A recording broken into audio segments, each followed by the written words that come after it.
I walked into Pinecrest Manor feeling like I was stepping into a magazine spread. White marble floors, a string quartet in the corner, and waiters carrying champagne glasses that probably cost more than my shoes. My sister Brianna had always loved showing off. Today, she was at her peak. She'd booked the most expensive venue in Virginia for her wedding to Marcus Riley, the son of a wealthy defense contractor. Everyone here was dripping in money, or pretending to. I was just trying to blend in, wearing a simple navy dress and my grandmother's pearls. It was the kind of outfit that said, "I'm happy for you, but I'm not here to compete." Brianna spotted me from across the room and waved me over like she was calling the help. Her designer dress glittered under the chandelier. She leaned in with that fake sweet smile she always used when she was about to say something cruel. "Everyone," she announced loudly, "this is my sister Colleen. She's the fat pig who thinks she's a soldier." People around us chuckled, thinking it was some inside joke. It wasn't. My stomach tightened, but I didn't flinch. I'd learned long ago that showing emotion just gives her more fuel. Marcus stood next to her, smiling awkwardly. He didn't stop her. He never did. The room felt like it had gone silent even though the music kept playing. I could feel eyes on me, sizing me up. They saw a woman in her mid-30s with a military haircut and a body built for 12-hour shifts, not Instagram photos. They had no idea who I really was or what I'd done. That was fine. I'd spent years keeping it that way. I reached out to shake Marcus's father's hand. General Leonard Riley was taller than I remembered, silver hair and a stare that could still freeze a junior officer at 30 feet. He looked at me like he was trying to place a face from an old mission. "Colleen Ward," he said slowly. "That name sounds familiar." I just smiled politely. "I doubt it, sir. I'm just here for the wedding." But his eyes stayed on me a beat longer than normal. Something clicked for him. He didn't say anything, but his posture shifted. I knew that look, recognition mixed with respect. Brianna was too busy working the crowd to notice. She'd always seen me as the dull sister who joined the army because she couldn't hack it in the real world. She had no idea that while she was spending Dad's inheritance on grad school parties and designer bags, I was on bases at 2 a.m. figuring out how to keep supply lines running in places most people couldn't find on a map.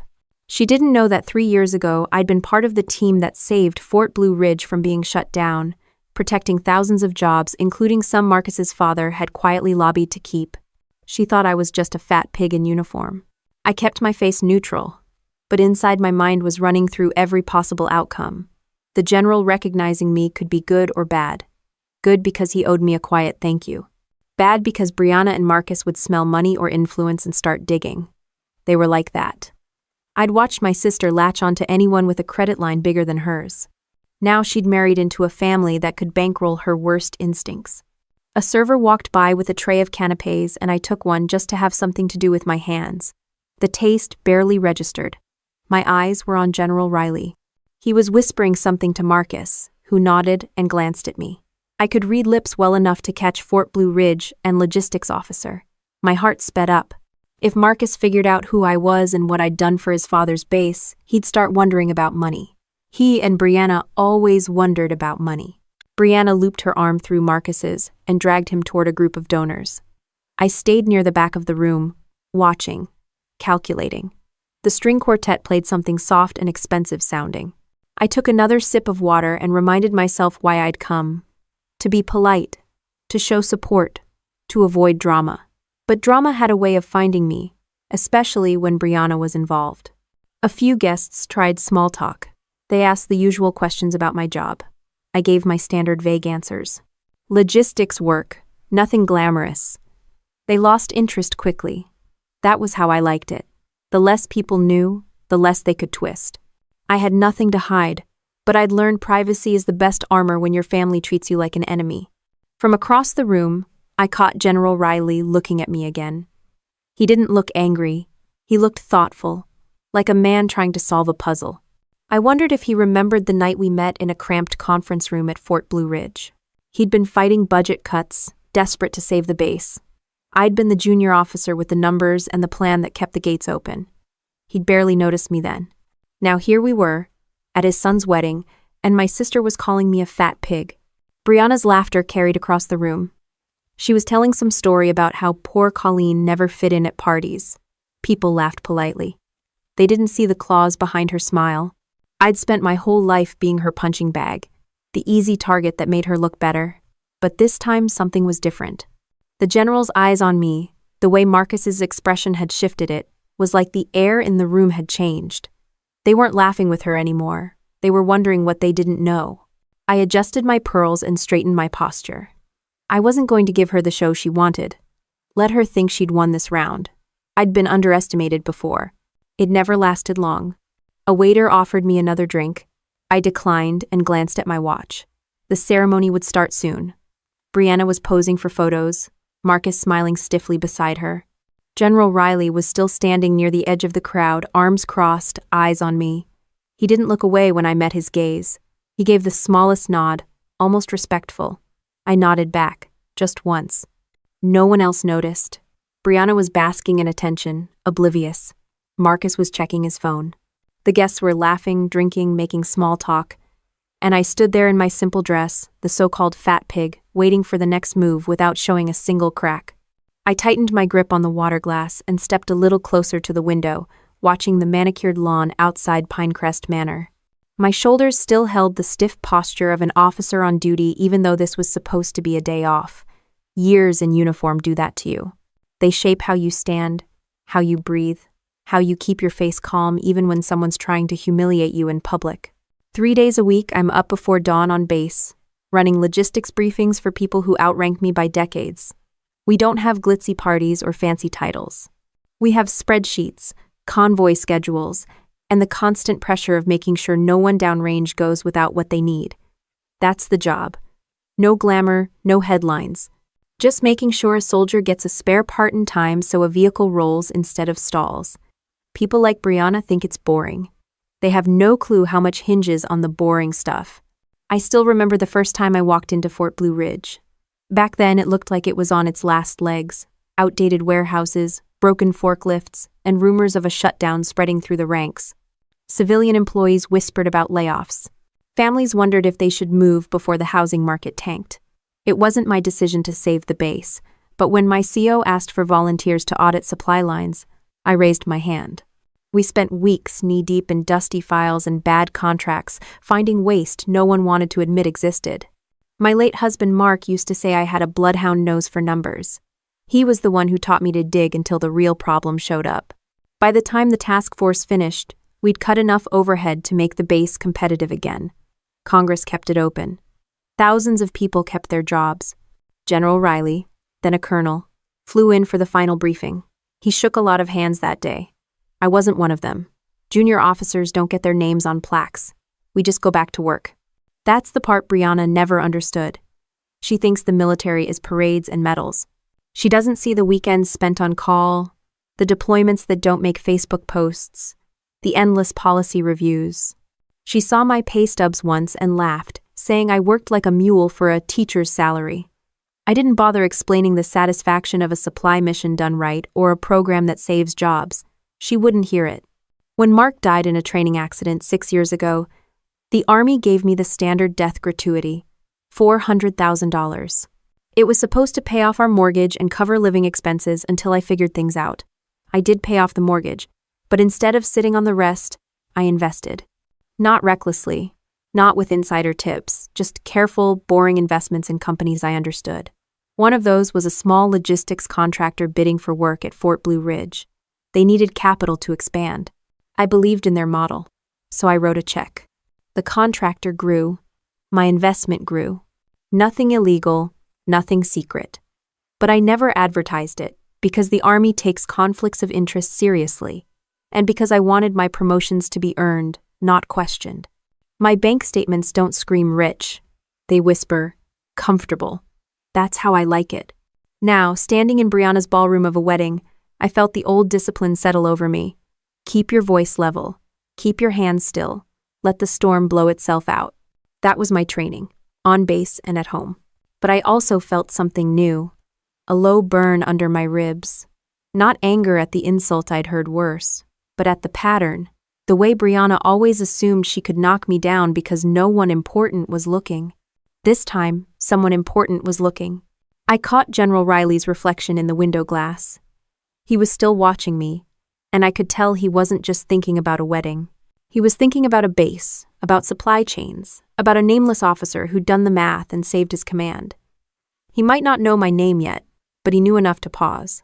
A waiter passed with hors d'oeuvres, and I took one for the cover. My mind ran through procedures the way it does before an inspection. If Brianna and Marcus started sniffing around my finances, what would they find? Tax returns clean, investment records clean, all reported, all above board. Jag already had copies. Still, being right doesn't stop people from making your life hell. I'd seen officers lose careers over appearances. Brianna laughed across the room, tossing her hair, telling some story about how poor Colleen once came to a family dinner in a uniform because she didn't have real clothes. Guests chuckled politely. I stared out the window at the perfect hedges and thought about pallets of medical supplies moving through Afghan dust. Perspective helps. A hand touched my elbow lightly. It was an older woman, one of the guests, introducing herself as a cousin of Marcus. She asked if I was really in the army. I said yes, logistics.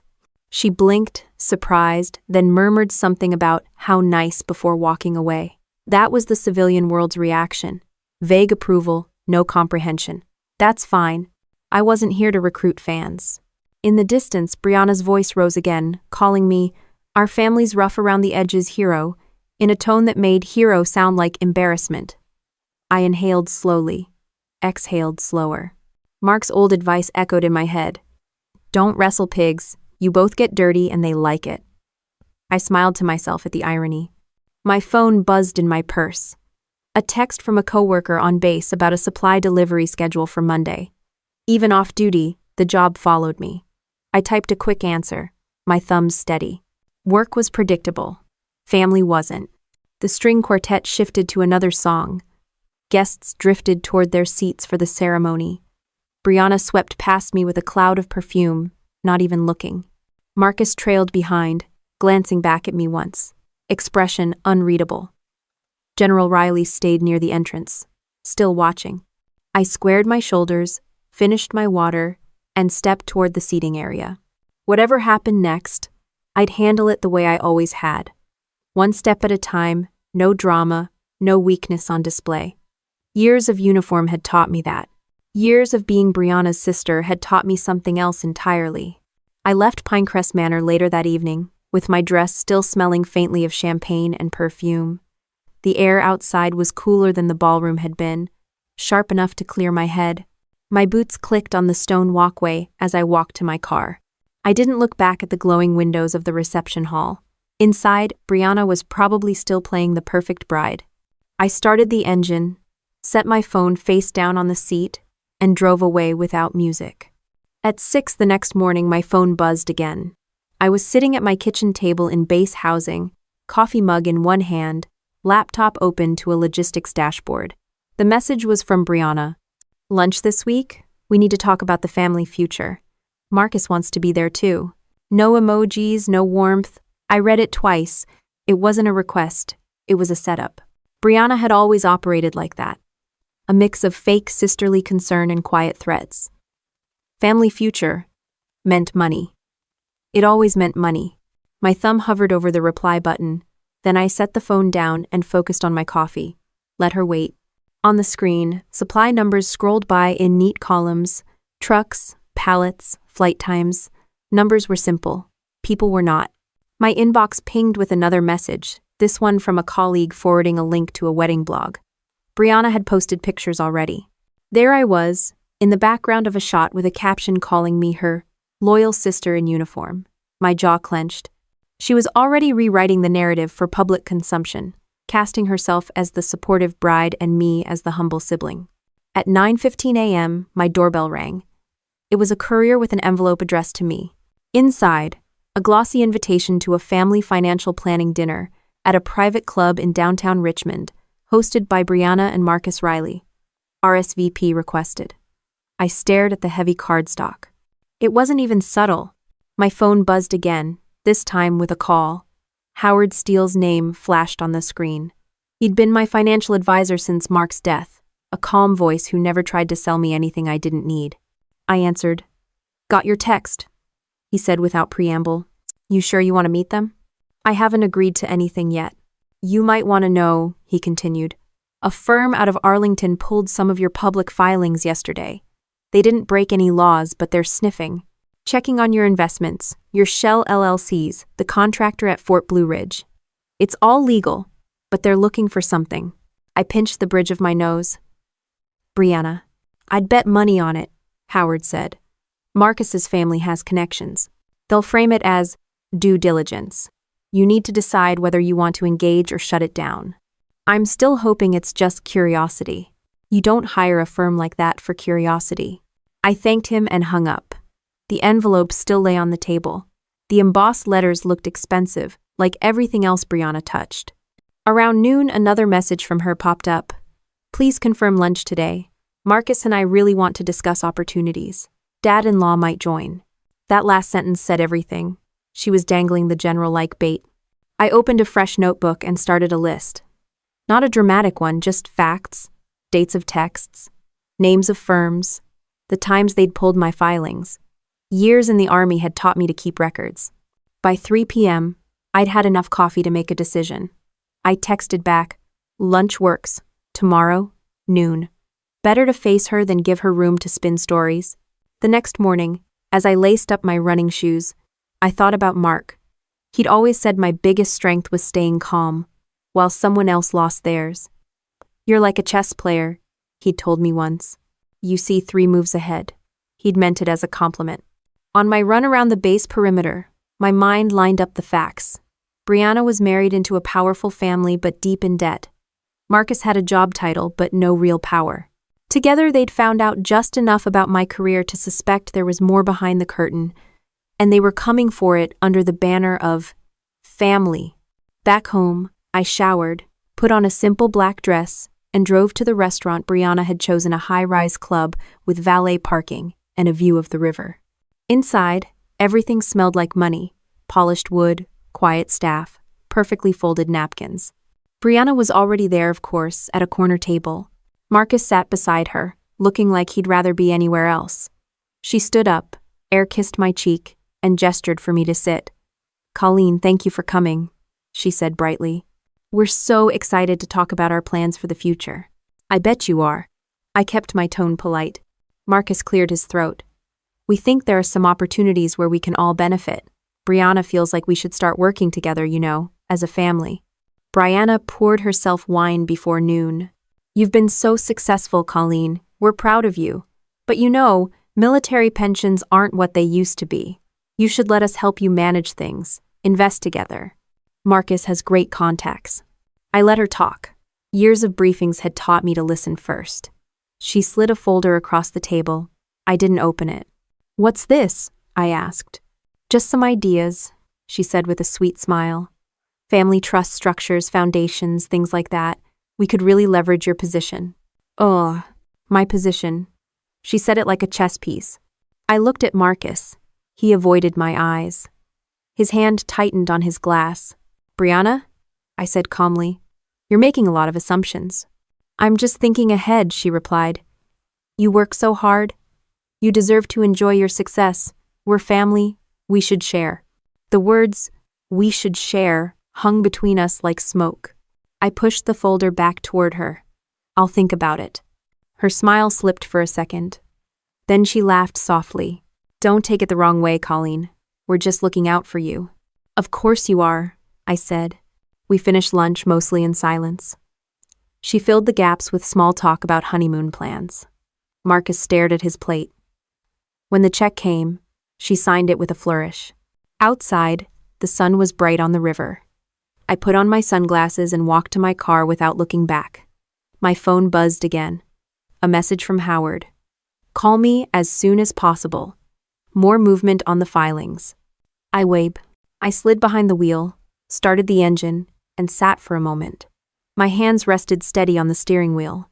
In my head, the facts kept lining up, neat as supply crates on a dock. Brianna thought she was moving pieces on a board. She didn't realize I'd been trained to see the whole field. The screen on my phone glowed in the dim light of my living room as I dialed Howard. My hands were steady, but my jaw was tight. He picked up on the first ring. They've stepped it up, he said. Arlington Asset Research just pulled your public disclosures again, and they're cross-referencing with military contracting data. I clicked a pen and started jotting names and times in my notebook. What exactly are they looking for? Anything they can spin into a conflict of interest, Howard replied. It's all public stuff, but they're matching LLC ownership records to contract numbers. They're not amateurs. They're not, I said. They're my sister and her husband with someone else's Rolodex. Howard exhaled. Your paperwork is clean, but perception can be ugly. I'd recommend you make sure your command knows everything before this becomes a headline. I thanked him, hung up, and stared at the notebook. Years of Army paperwork had taught me to be meticulous. Every cent accounted for, every signature dated. Still, I knew how fast rumors spread. I opened my laptop and pulled up my own records. Contractor shares? Legal. Disclosures? Filed. Taxes? Paid. No secrets. But a determined person could twist anything. I saved everything to an encrypted drive and poured myself another coffee. At noon, I went for a run around the perimeter trail on base. The spring air cut through my lungs, sharp and clean. Running steadied my mind.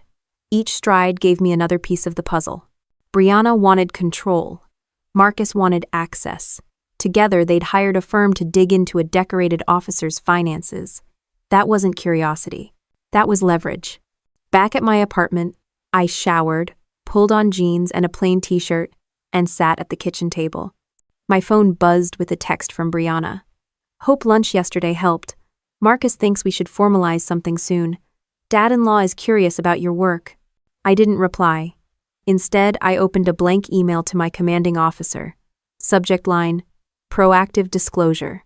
I typed out a concise summary of my investments and attached supporting documents. I explained that I had been made aware of private inquiries into my finances and wanted to ensure full transparency with JAG. No drama, no excuses, just facts. Years of writing logistics reports had taught me the value of bullet points. When I hit send, a weight shifted off my shoulders.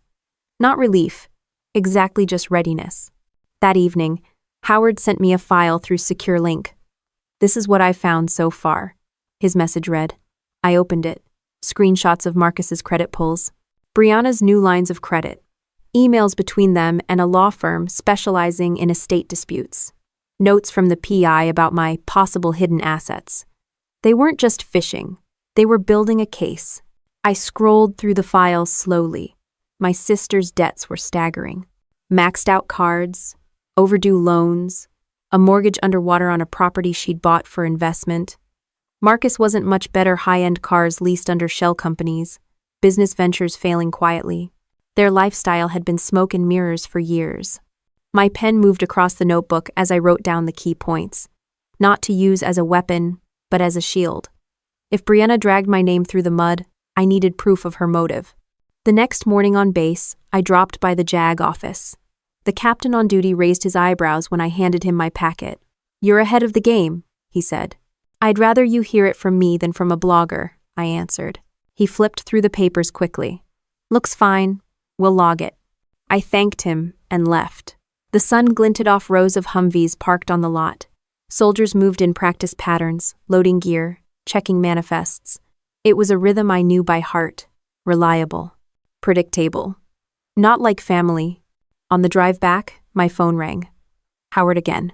One more thing, he said. The PI they hired isn't just a paper pusher. It's a former military investigator. They're serious. Good, I said. That means their bills will pile up faster. Howard chuckled softly. Just keep records of every interaction. And Colleen? Don't let them bait you. I hung up, thinking of Brianna's smile at lunch. She'd always been sure she could control me. She had no idea what 15 years of deployments and audits had done to my patience. That afternoon, I sat at my dining table with stacks of files spread out. Contracts, emails, bank statements. Mark's photo sat on the corner of the table. I touched the frame once before going back to my notes. He taught me to be methodical. It had saved me before. It would save me again. The television murmured in the background with local news. A reporter mentioned defense budget hearings. I muted it. My eyes scanned another page of the PI's notes. Subject appears to maintain modest lifestyle inconsistent with possible asset growth. The words were meant as suspicion, but read like a compliment. My phone vibrated again. This time a message from Marcus. We're worried about you. Let's meet for dinner soon. Worried about me. Right. I put the phone face down and went back to highlighting numbers. My kitchen smelled of coffee and ink. Outside, a delivery truck rumbled past. Hours later, when I finally stood up to stretch, the table looked like an operations center. Color-coded tabs, timelines, names. I wasn't planning an attack. I was building clarity. In logistics, clarity wins. As I rinsed my coffee mug, my phone buzzed one last time with an alert from my email. A reply from my commanding officer. Received. Thank you for the proactive transparency. Short, professional, exactly what I wanted. I set the mug in the rack and wiped my hands on a towel. Through the window, the base lights blinked in the distance like a small city. Somewhere out there, trucks were moving because I'd planned their routes. Somewhere in town, my sister was planning hers. I pulled my hair back into a bun, tied it tight, and opened my laptop again. The cursor blinked on an empty page of notes. My fingers hovered over the keys, then began typing out a new header. Contingency plan. It was a habit from deployments: prepare before you're forced to react. The room was quiet, except for the soft clicking of the keyboard. My breathing stayed steady. In my mind, the wedding hall with its chandeliers faded, replaced by rows of shipping containers and spreadsheets. Different worlds, same skill set. Keep track, stay calm, be ready. I closed one file and opened another, building a timeline of every interaction since Brianna's wedding. Dates, names, and next steps lined up neatly. No drama, no panic. Just order where others brought chaos. My phone buzzed yet again, a low vibration against the tabletop. I let it buzz until it stopped and returned to the keyboard. The next morning began before sunrise, the way most of my missions had. I brewed a strong pot of coffee, tied my boots, and tucked the flash drive with all my notes into my uniform pocket. The base was still half asleep when I drove through the gate, headlights catching glimpses of soldiers jogging in formation. Everything about that scene, discipline, order, forward movement, reminded me why I loved the Army and why I was determined to protect my name. At JAG headquarters, the duty sergeant ushered me straight to Captain Ramirez's office. I handed him a sealed envelope. Inside were notarized statements of my investments, conflict of interest disclosures, and a cover letter summarizing the harassment I was receiving from my sister and her husband. I'd spent the previous night refining it to a single page of bullet points. No emotion, just facts. Ramirez flipped through it quickly. "You've been thorough," he said. "This isn't even close to a violation. We'll log everything, notify the Inspector General, and put it in your personnel file. If anyone tries to use this against you, we'll already have a record." "That's all I want," I said. His expression softened. "I've seen plenty of officers panic when family, money, and government work collide. You're handling it like an ops plan. Smart." I nodded once. Praise wasn't my goal, a clean record was. When I left his office, a text from Howard waited on my phone. "We need to talk in person." He never wrote that unless he'd found something big. We met at a diner off post, the kind with bottomless coffee and laminated menus. He slid into the booth across from me, laptop under his arm, and opened it without preamble. "Colleen, your sister's financial situation isn't just bad, it's catastrophic." He turned the screen toward me. Graphs, statements, and screenshots filled the display. "Look at this," he said, tapping each column. Multiple mortgages, 3 business loans Marcus guaranteed personally, revolving credit maxed out. They're one missed payment away from defaulting on everything.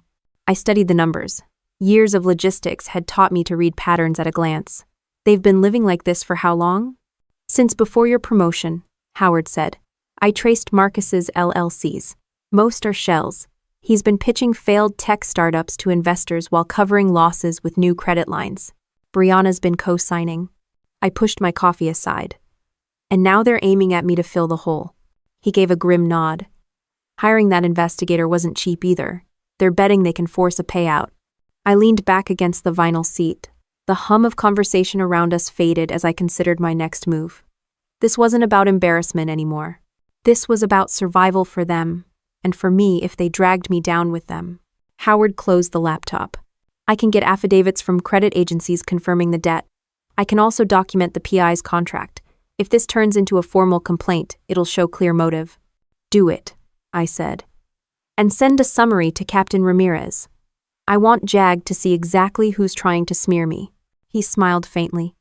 You always did like a paper trail. Paper trails save lives, I replied, and careers. When I got back to my apartment, I spread Howard's printouts across my dining table. Debt totals, overdue notices, private investigator invoices, it was all there, black and white. I highlighted key points and filed them neatly. Each page felt like another layer of armor. My phone buzzed. A voicemail from Brianna. Colleen, we really need to sit down again. Things are complicated, and Marcus has some ideas about how we can all work together. Her tone was sugar over steel. I didn't call back. Instead, I opened my secure email and sent Captain Ramirez an update, attached summary of my sister's financial position and evidence of harassment. I ended the email with a single line. I remain fully transparent and cooperative. By late afternoon, I drove to the base gym to clear my head. Deadlifts, squats, and pull-ups, simple movements that demanded focus. My muscles burned, but my mind sharpened. When you're under investigation, panic is a luxury you can't afford. After showering, I walked to the PX for groceries. At the checkout, a young private recognized me from a logistics seminar I'd taught. Ma'am, you're the one who figured out the fuel routing problem in Kuwait, right? He asked. I gave a small smile. That was a team effort, I said. But his question reminded me why my reputation mattered. Years of clean, hard work could be undone by one family member's greed if I wasn't careful. Back at home, the sun was setting over the training fields beyond my window. I poured a glass of water and sat down again at the table. My files were lined up like troops, ready for inspection. I added one more tab to my binder. Countermeasures. Under that header, I wrote in block letters. Full disclosure to command completed. Evidence of sister's debt documented. PI contract confirmed. Next. Prepare a personal statement. Then I stared at the blank space under next. My pen hovered for a moment before writing. Set boundaries. The room was quiet except for the soft tick of the wall clock. I thought about Brianna's face at the wedding, triumphant when she thought she'd humiliated me. I thought about Marcus's polite smile hiding calculation. I'd spent my adult life keeping supply lines open under fire. This was just another kind of battlefield. My phone buzzed again. A new email from Captain Ramirez. Received. Will include in file. Recommend you avoid direct contact until we advise. Good. That's exactly what I planned. I stood up, stretched, and opened my balcony door. The evening air smelled of cut grass and diesel. In the distance, trucks rumbled across the motor pool. Life on base went on, orderly and efficient. Inside, my dining table looked like the command post of a small war. Folders, tabs, highlighted printouts. But there was no drama here, no panic, just preparation. I closed the balcony door, locked it, and returned to the table. My eyes moved over the debt totals one more time, committing them to memory.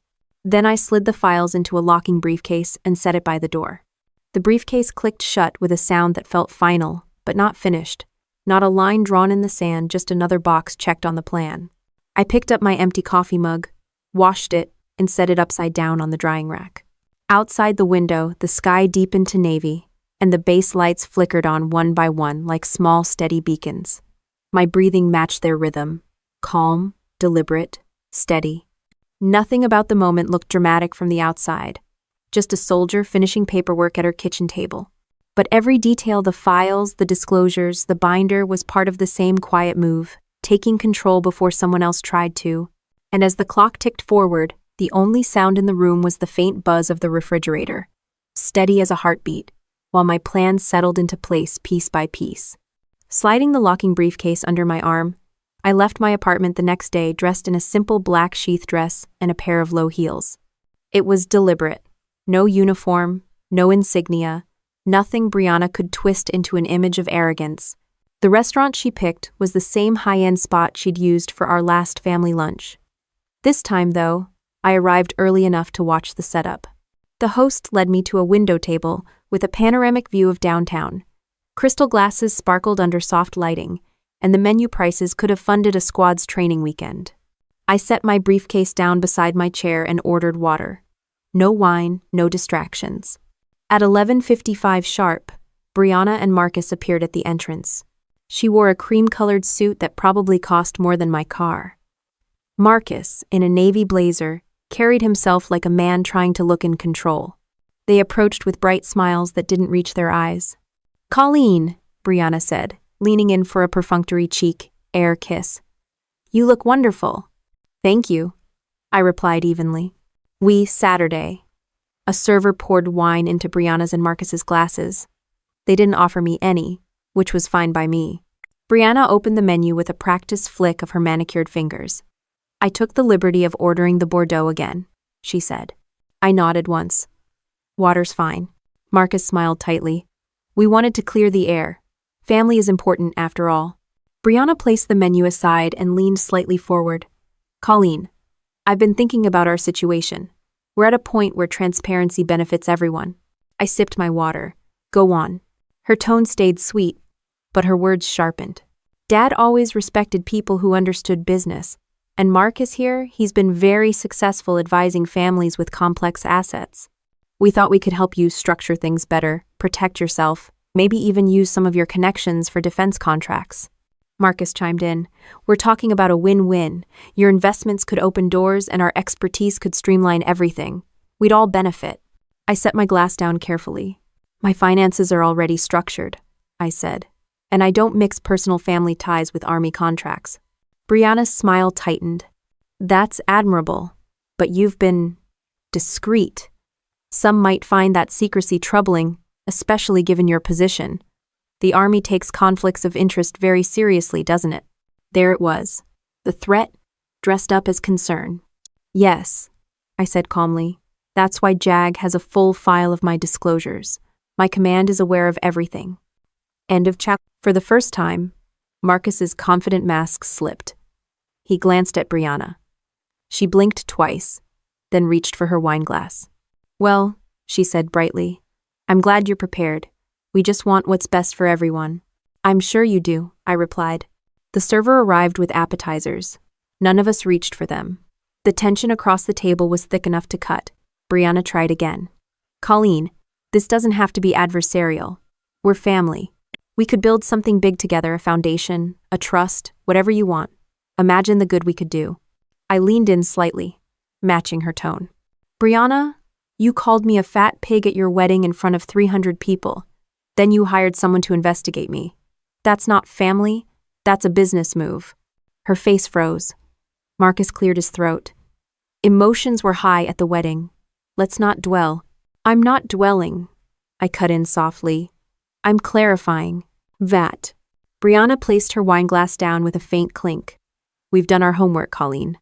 You've been investing for years. You've built a portfolio most people can't imagine, and you've done it under the radar. That's impressive. But privacy is fragile. If people start asking questions, they might not like the answers they find. Then it's lucky for me those answers are all public record," I said. "You're right, I've been careful. Because being careful is what keeps soldiers alive, what keeps missions funded, and what keeps families from imploding. But if you're implying blackmail, don't. It won't work." Marcus shifted in his seat, his jaw tightening. Brianna tried a softer tack. "Colleen, think of Dylan. He deserves stability. We all do." "Dylan's stability doesn't come from me," I said. "It comes from his own work, and he's smart enough to see when someone's using him." Brianna's eyes flashed, just for a second. Then she forced another smile. "We're simply offering help.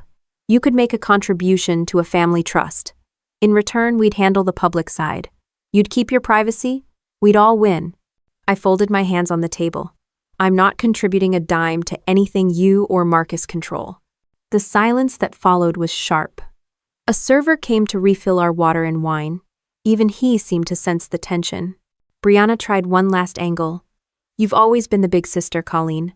You've always thought you were the smartest. But you're not untouchable." I tilted my head. "Neither are you."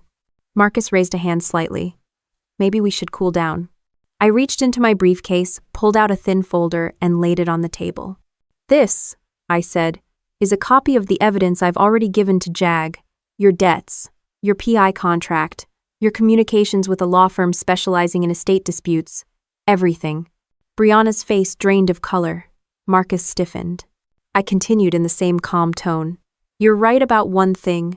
Transparency benefits everyone. That's why my command knows everything about my finances. If you choose to continue your little investigation, you'll be explaining to federal authorities why you've been misrepresenting my assets and hiring investigators to dig into a serving officer's private life. Do you really want that? Marcus's eyes flicked to Brianna. Her hand trembled slightly as she reached for her glass. We just wanted a conversation, she said, her voice lower now. And we're having one, I said. Here's my offer. Stop the digging, stop the veiled threats, and focus on your own finances. Otherwise, you'll be facing not me, but Army legal and federal law enforcement. The restaurant was quiet around us. Even the background music seemed to fade. Brianna swallowed hard, forced a smile, and said, We'll think about it. Good, I replied. I closed the folder, slipped it back into my briefcase, and stood up. My chair scraped softly against the polished wood floor. Lunch was lovely, I said. Neither of them moved. I left cash on the table for my water habit from deployments. Pay your part, leave clean, and walked out into the bright midday Sunday. The air smelled of exhaust and city sidewalks. My heels clicked steadily as I crossed the street to my car. Sliding behind the wheel, I took a deep breath. No tremor, no adrenaline spike, just clarity. The briefcase sat on the passenger seat like a silent witness. I started the engine and drove off, merging into the flow of traffic. The city passed by in flashes of brick buildings, bus stops, and people on lunch breaks. In my pocket, my phone buzzed with another message. I didn't check it. At the next red light, I adjusted the mirror and caught my own eyes. Steady, focused. This wasn't a scene from some drama. It was just a soldier applying the same discipline she used on deployments to the mess her family had created.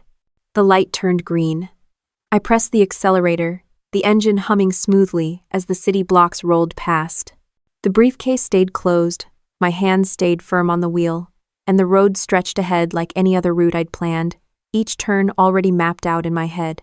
Back in my apartment, I set the briefcase on the dining table and opened the balcony door to let in fresh air. The city noise drifted up in fragments: traffic, a dog barking, a bus squealing to a stop. It felt grounding.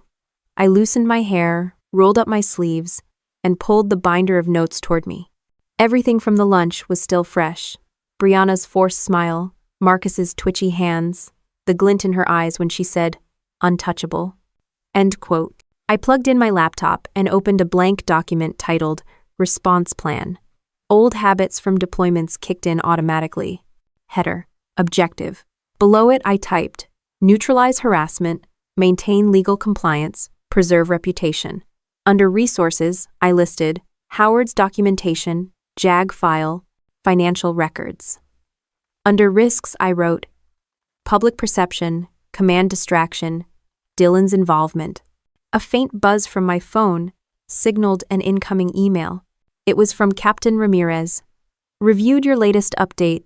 We flagged the situation internally. Our advice: no direct contact without counsel present. That line, without counsel present, was all I needed to confirm this wasn't just a family spat anymore. I texted Howard, need a meeting tomorrow morning, bring everything. Then I went to the kitchen, poured a glass of water, and stood at the counter staring out the window. The base sat beyond the city like a steady anchor, its trucks and barracks in neat rows. The contrast to Brianna's chaos sharpened my resolve. At dawn, Howard arrived carrying a heavy messenger bag. He dropped it on my table and began laying out files like a dealer spreading cards. I've got a full picture now, he said. Debts, shell companies, their investigators' background. And one more thing, you're going to like this. He handed me a sheet showing the PI's contract retainer. It was triple the going rate. They're bleeding money to dig on you, he said. If you do nothing, they'll implode under their own weight. I'm not built to do nothing, I answered. Then let's go on offense, Howard said. Not in the tabloids, but in court filings. Preemptive injunctions. You're a serving officer. Harassment of a federal employee has teeth. I sat down, scanning the list of legal tools. My eyes caught on cease and desist plus defamation hold. Will that stop them? I asked. It forces them to either back off or go public, Howard explained. And if they go public, we're already ahead with JAG and the Inspector General. We frame it as protecting national security from frivolous claims. I nodded slowly. Draft it. Howard pulled out his laptop and started typing. The clack of keys filled the room like a subdued drum beat. I took another folder and began marking exhibits.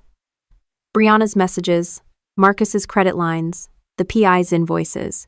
Each one would be attached to the filing. By mid-morning, the table looked like a war map again, colored tabs, legal drafts, timestamps. I checked my watch. On base, soldiers would be finishing PT and heading to breakfast. My body still ran on that clock. Howard glanced up. You're calm. Logistics, I said. You plan supply convoys through hostile territory long enough. You stop flinching at potholes. He grinned faintly. Remind me not to play poker with you. When he left, I changed into running clothes and hit the trail. The cool air burned my lungs but cleared my head. Each stride felt like sorting one more thought. The plan was simple. Full legal disclosure, documented harassment, and preemptive action. No outbursts, no leaks. Quiet, methodical pressure. Back home, sweat still drying. I showered and then called Captain Ramirez. He answered on the second ring. Captain, this is Major Ward. My counsel is drafting a cease and desist. I'll send you a copy for your file. Good move, he said. We'll note it. His steady tone matched mine. I hung up feeling the gears click into place. That afternoon, Dylan texted me. Jessica says you threatened her at lunch. What's going on? I stared at the message for a long moment.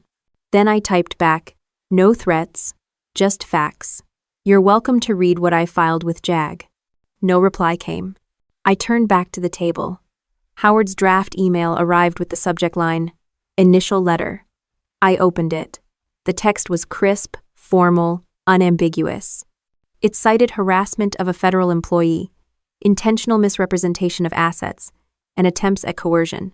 It gave Brianna and Marcus 72 hours to withdraw their inquiries and confirm in writing they would cease all such activity. I read it twice, made one minor edit, and hit approve. Howard would send it from his office under his letterhead, clean, professional, and fully documented. Evening settled in. I reheated leftover pasta, ate standing at the counter, and then returned to my notes. Under next steps, I wrote 1. Monitor for response. 2. If non-compliant, escalate to injunction. 3. Maintain operational tempo. A knock at the door startled me. It was my neighbor, Sergeant First Class Morales, holding a package. This got dropped at my place, he said.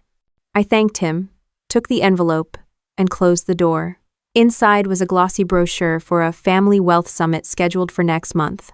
Marcus listed as a speaker. I almost laughed. Even under pressure, he was still hustling. I slipped the brochure into my binder as Exhibit 23. Every scrap of evidence could matter. Later that night, I stepped onto the balcony. The base lights glowed steady in the distance. My phone vibrated with another message, but I let it sit. My breathing matched the slow rhythm of trucks moving on the highway below.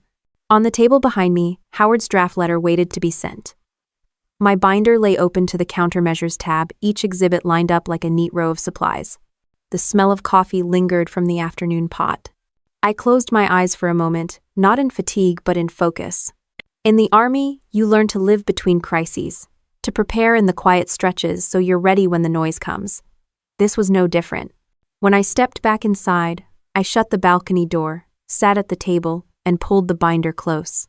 My pen moved across a fresh page, making a new list. Potential witnesses: Howard, Captain Ramirez, financial officers. Another list.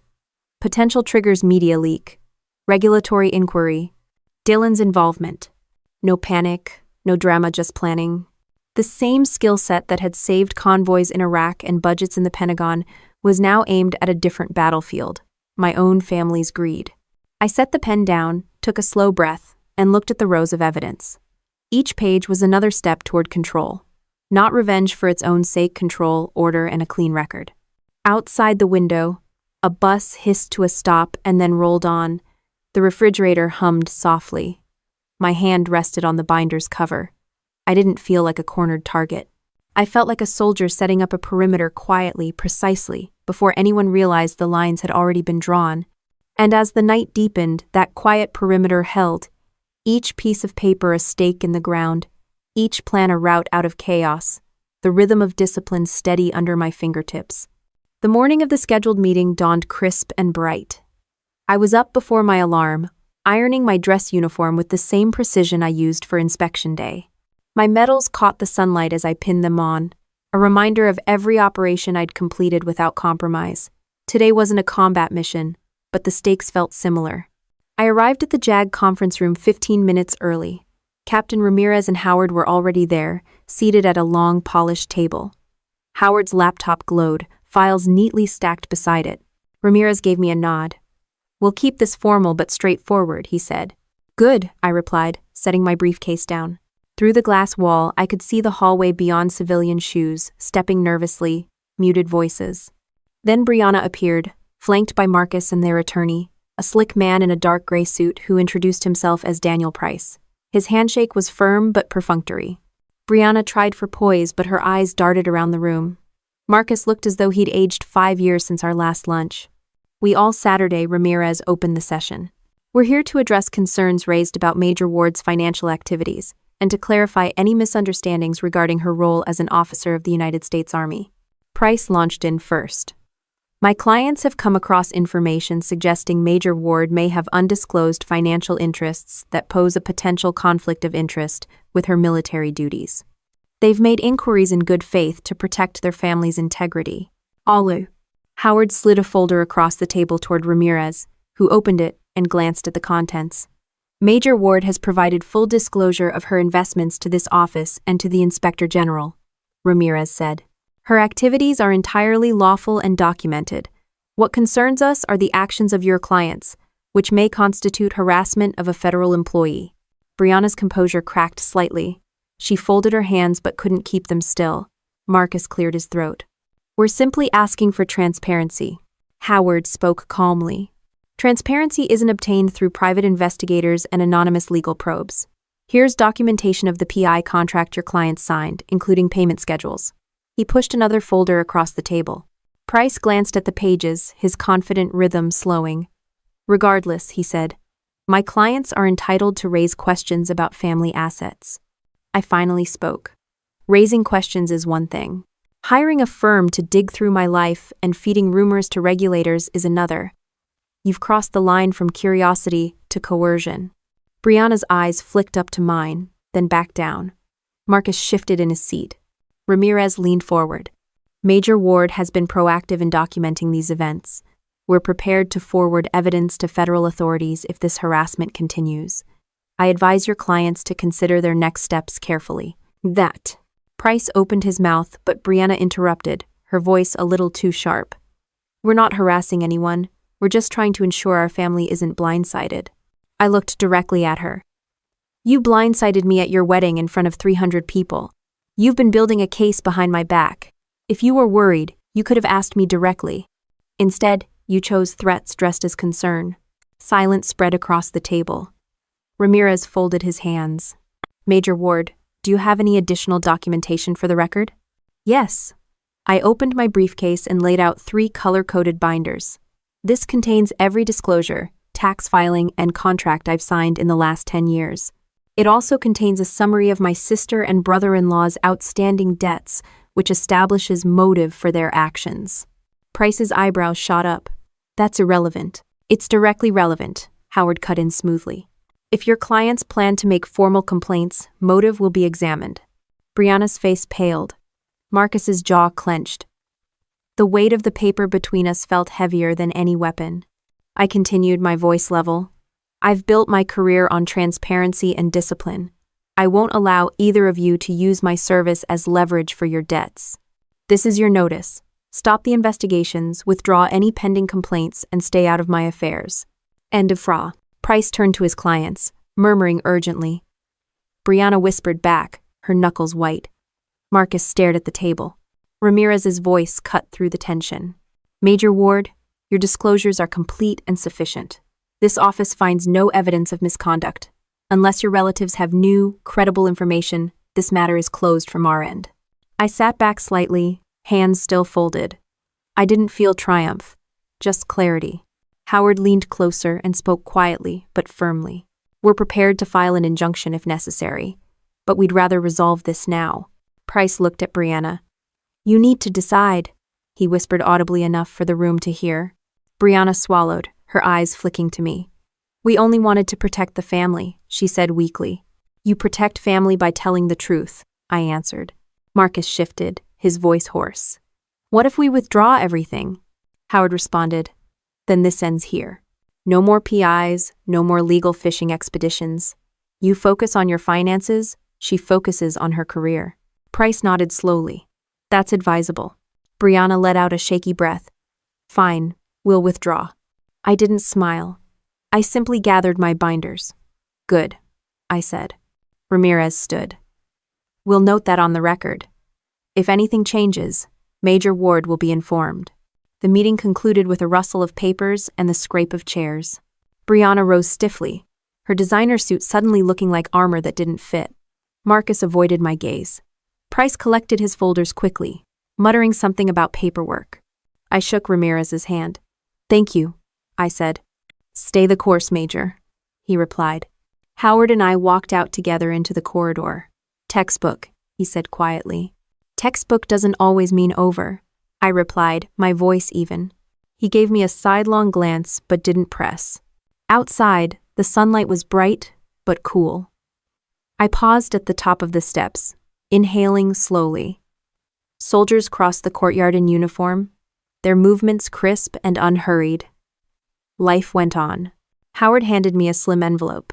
Copy of everything for your files, he said. I slipped it into my briefcase. Thanks. You sure you're okay? He asked. I met his eyes. I'm steady. We parted ways. I walked to my car, heels clicking against the concrete, briefcase balanced easily in my hand. At the vehicle, I paused and looked back once at the JAG building. Its stone facade was impersonal, but today it had felt like a shield. Sliding into the driver's seat, I set the briefcase on the passenger side. The engine started with a smooth purr. Traffic moved slowly out of the parking lot, a line of cars heading toward the base gates. As I merged into the flow, my mind ticked through the plan documents filed, disclosures made, lines drawn. No drama, no shouting, just order. Exactly how I wanted it. I stopped at a red light. Outside the window, a group of young soldiers waited at a crosswalk, laughing at something on a phone. I wondered if any of them had yet learned how messy family could be. The light turned green. I drove on, the hum of the tires steady under my hands, the briefcase locked shut beside me. The road ahead was clear, just another route on the map, and my breathing matched the quiet rhythm of forward motion. The next morning started with a quiet knock on my door. I'd been awake for hours, sitting at the kitchen table with a mug of black coffee, scanning emails from JAG confirming the withdrawal of Brianna and Marcus's complaints. Howard's cease and desist letter had worked. Now it was up to me to set the final boundary. When I opened the door, Dylan stood there. His hair was mussed from lack of sleep, his jaw tense. We need to talk, he said. I stepped aside and let him in. He didn't sit. He paced, just like when he was a kid cramming for finals. Jessica Brianna, whatever, she's furious. She says you humiliated her in that meeting. I stayed seated. I defended myself. He stopped pacing and stared at me. She's still my sister. And you're still my brother, I said evenly. That's why we're having this conversation before things get uglier. He raked a hand through his hair. She thinks you're trying to destroy her. Azur, I'm not trying to destroy anyone, I replied. I'm protecting what I've built and the integrity of my uniform. He exhaled hard, then dropped into the chair opposite me. What do you want from her? Nothing, I said, except for her to stop. No more investigators, no more veiled threats, no more manipulation. If she stops, this ends quietly. Dylan pressed his palms to his eyes, then looked at me. She's terrified. They're drowning in debt, Colleen. She thought you'd bail her out. And two. I nodded once. I know, he blinked. You know? I've seen the records. Howard traced everything. Their debts, their PI contract. I had to. She turned this into a legal matter. Dylan's shoulders slumped. She'll never forgive you for this. Forgiveness isn't my goal, I said quietly. Clarity is. He stared at the table. What if she apologizes? An apology doesn't erase what she's done, I said. It might change how we move forward, but the boundaries stay. 1. Silence settled between us, broken only by the tick of the wall clock. Finally, Dylan stood. I'll tell her. Tell her one more thing, I said. If she keeps pushing, she won't just be facing me. She'll be facing federal charges for harassment. This isn't a bluff. His eyes searched mine. You've really changed. No, I said. I've just stopped pretending my patience is infinite. He left without another word. I closed the door and leaned against it for a moment, the cool wood steadying me. Then I went back to the table, opened my notebook, and wrote a single line at the top of a fresh page. Final boundary. Underneath, I wrote bullet points. No further contact unless through counsel. No financial involvement. All interactions documented. I closed the notebook and set it aside. Later that afternoon, Brianna herself showed up unannounced. She didn't knock so much as pound. I opened the door and stepped into the hallway, blocking her from coming in. She wore oversized sunglasses and a tailored coat, but the effect was brittle. We need to talk, she said. We're talking, I replied. She glanced around the hallway, lowered her voice. You're going to ruin me. No, Brianna. You're doing that to yourself. I'm just refusing to be your safety net. Her mouth tightened. You think you're so noble, hiding behind your uniform, but you're not untouchable. I don't need to be untouchable, I said calmly. I just need to be honest and documented, which I am. She took a step closer. If you don't help me, Marcus will lose everything. We'll lose the house. Dylan will never forgive you. Marcus made his choices. You made yours. Dylan's an adult. He can decide who he forgives, but I'm done being leveraged. Brianna's sunglasses slipped down a little, revealing eyes rimmed red. I called you a fat pig because I was angry. I thought you were a nobody living off Dad's pension. Then I found out you were rich, and it made me furious. You think you're better than us. I let the words hang for a moment. I don't think I'm better. I think I worked differently, and I think you tried to punish me for it. She looked away. We're family. Family isn't blackmail, I said. Family isn't hiring investigators to dig into a soldier's finances. Her lip trembled. What do you want me to do? I took a slow breath. Withdraw everything. Stop the investigations. Pay your debts however you can. Live your own life. And stay out of mine. Her hands clenched at her sides. And if I don't? I kept my voice level. Then the evidence goes to federal law enforcement, and you'll be answering to them, not me. That's the last time I'll say it. Brianna stared at me, her face a mask of anger and desperation. Then she spun on her heel and walked down the hallway, heels clicking sharply until the sound faded. I closed the door gently, not slamming it, and went back to my kitchen. The coffee in my mug had gone cold. I poured it out, rinsed the mug, and set it upside down on the drying rack. The ordinary motions steadied my breathing. My phone buzzed.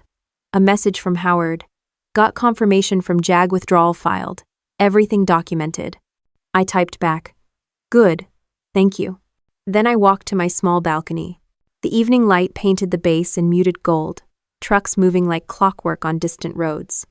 I stood there with my hands on the railing, not thinking about revenge or victory, just about order restored. Inside, my briefcase sat closed on the table. Next to it, the notebook page with Final Boundary written at the top. My handwriting looked firm, decisive. I turned off my phone, poured fresh coffee, and sat down again. The quiet felt heavy but clean. No shouting, no threats, no panic. Just a line drawn and held. As I took the first sip, a faint breeze drifted through the open balcony door. Papers on the table fluttered, but stayed in place under the weight of a pen. My breathing matched that steady rhythm, each inhale measured, each exhale deliberate. Across the room, the clock ticked forward. Nothing dramatic happened, no calls, no knocks, no surprises.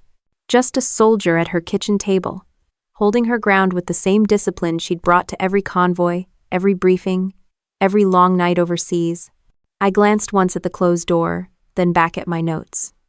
The perimeter was set. The facts were documented. And the quiet inside my apartment wasn't emptiness.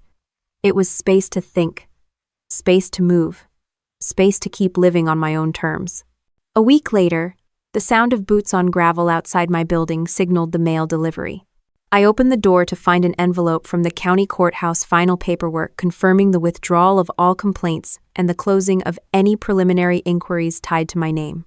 I signed for it, thanked the carrier, and stood in the doorway for a moment, the crisp envelope in my hand. It wasn't victory so much as closure. I went back inside and placed the document on my kitchen table beside my now familiar binder. The binder felt less like armor now, more like an archive. The tension in my shoulders had eased, replaced by a steady focus on what came next. My phone buzzed. It was Dylan. "I moved out of Marcus and Brianna's place," he said quietly. "I needed some space." "I'm glad you did," I replied. "She's angry," he said. "But maybe she's realizing what she's done." I didn't answer right away. Finally, I said, "You have to decide what kind of family you want to build from here." He exhaled. "I've been thinking about that a lot. I didn't marry into money. I wanted a partner, but I ignored the signs." "We all ignore signs when we want something to work," I said. "What matters is what you do now." He was silent for a moment, then said, "I'm putting in for a transfer to the Denver office. I need a fresh start." "That sounds like a good move," I said. We hung up. I looked out the window at the base in the distance, its orderly grid of roads and buildings, and thought about my own next move. For years, I'd been stationed in the same region, turning down offers to transfer because it felt like stability. Now, with the mess of my sister's drama behind me, I felt an opening. That afternoon, I visited Colonel Jennings, my commanding officer. His office was lined with framed maps from previous deployments. He gestured for me to sit. "I've read the JAG file," he said. "You handled yourself well. Not everyone would have kept it this clean." "Thank you, sir," I said. He leaned back. "I heard you're considering a transfer." "I am," I said. "Colorado Springs Logistics Command posted an opening. Ward Initiative scholarships could be run from there." He smiled faintly. "I think you'd be perfect for it." I left his office feeling a quiet resolve. It wasn't running away. It was choosing my next post, just like planning the next supply route. Back at my apartment, I pulled out a fresh notebook and wrote at the top of the page, "Ward Initiative. Draft Plan." The idea had started as a sketch on a napkin months earlier, a scholarship fund for military families, named after my father. Now it felt urgent. Not as a reaction to Brianna, but as a step towards something constructive. I listed bullet points. Scholarships for children of enlisted personnel. Training grants for spouses to re-enter the workforce. Transparent accounting, published annually. I underlined that last point twice. Transparency had been my shield. Now it would be part of the program's DNA. The next few days were a blur of planning. I met with base finance officers about setting up the nonprofit legally. I called Howard to draw up trust documents that no one could manipulate. He seemed genuinely pleased to be working on something positive. "This is you moving from defense to offense," he said over the phone. "Not a fence," I replied. "Construction." "Oh." Evenings I still ran on the trail, the rhythm of my steps matching the rhythm of my thoughts. No wine, no late nights, just steady planning. One night, Dylan called again. His voice sounded lighter. "I found an apartment downtown," he said. "It's small, but it's mine. And I've been volunteering at a youth center after work. Feels good." I smiled into the phone. "Sounds like you're building something too." "I think I needed to see what real integrity looked like," he said quietly. "Thanks, Colleen." After we hung up, I stood at the window for a long time. For all the chaos, something solid had emerged. Dylan finding his own footing, me shaping my next chapter. I began spending weekends in Colorado Springs, scouting neighborhoods. The air was thinner, the mountains rising sharp against the sky. Fewer people knew me there. I could go to a cafe in jeans and a sweatshirt and just be another face. One Saturday, I met with a retired sergeant who ran a small charity for veterans. We sat in a diner with chipped mugs and vinyl booths, and he told me about kids who couldn't afford college even with GI Bill benefits. I took notes, asked questions, and by the end of the meal I had a stack of names and numbers for potential partners. Driving back, I felt a steady calm. Not excitement, something sturdier. Purpose. At night, in my apartment, I began drafting the Ward Initiative's mission statement. No flowery language, just clear goals. We support military families who support the mission. Simple, measurable, transparent. The last vestiges of Brianna's chaos still popped up in small ways, occasional emails from her attorney with vague questions, rumors on social media about hidden fortunes. But they no longer felt like threats. Jag had the file, Howard had the evidence, and I had drawn the line. One evening I received a brief text from Brianna herself. "We're done." No apology, no explanation. Just that. I stared at it for a moment, then deleted it. The following morning I packed boxes of personal items from my office. Framed commendations, photos from deployments, a coffee mug Dylan had given me years ago. The move to Colorado Springs was official now. As I taped the last box, I felt no nostalgia, only readiness. This base had been my anchor, but it was time for a new assignment. One I chose, not one forced by family crisis. That evening, I invited a few close colleagues to my apartment. We ate takeout on paper plates, laughed about old field exercises, and swapped stories about supply chain disasters narrowly avoided. No one mentioned Brianna. After they left, I washed the dishes, wiped down the counters, and sat at the table with my binder one last time. It no longer looked like a battle plan. It looked like history, a record of how discipline, documentation, and calm had held when everything else tried to spin out of control. I closed it, placed it in a box marked personal, and sealed the lid. Through the window, the city lights glowed. Trucks rumbled in the distance. My breathing matched that steady sound, calm and deliberate. On the counter, my new notebook lay open to a page titled Ward Initiative, Next Steps. Underneath I'd written, launch first scholarships by fall semester. Partner with veteran-run charities. Build transparent website. I underlined the last point once more. Then I set down my pen, closed the notebook, and leaned back in my chair. The apartment was quiet, except for the hum of the fridge and the faint tick of the clock. Nothing dramatic, nothing flashy, just a soldier at her kitchen table planning a new mission, one entirely her own. And as the night settled, that plan felt as steady as any convoy route I'd ever mapped, each line of ink a path forward, each detail a promise that my next chapter would be defined not by retaliation, but by the discipline to build something better out of the wreckage left behind. Moving day arrived under a pale blue sky streaked with early clouds. My apartment was already stripped to essentials boxes labeled in neat black marker, duffel bag zipped and ready by the door. I walked through each room one last time, turning off lights, checking windows. Nothing left undone. The place that had been my command post through months of family chaos now stood bare and quiet, like a clean page. The moving truck rumbled up right on time.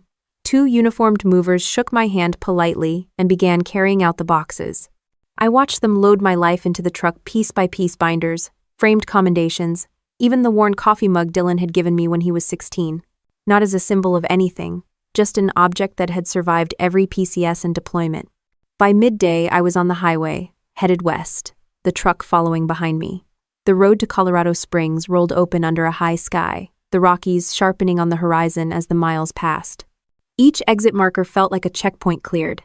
No heaviness, no anticipation, just movement forward. When I arrived at my new apartment near the base, the air was thinner and cooler. Mountains rose up beyond the windows, and a creek ran just behind the building, its sound faint but steady. The movers carried in the boxes while I opened the balcony door and let the mountain breeze wash through.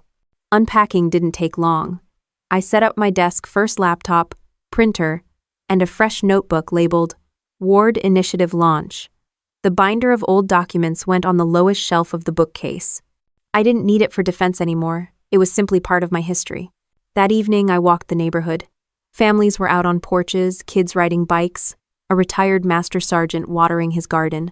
People nodded as I passed, not because they recognized me, but because it was a habit here to greet a neighbor.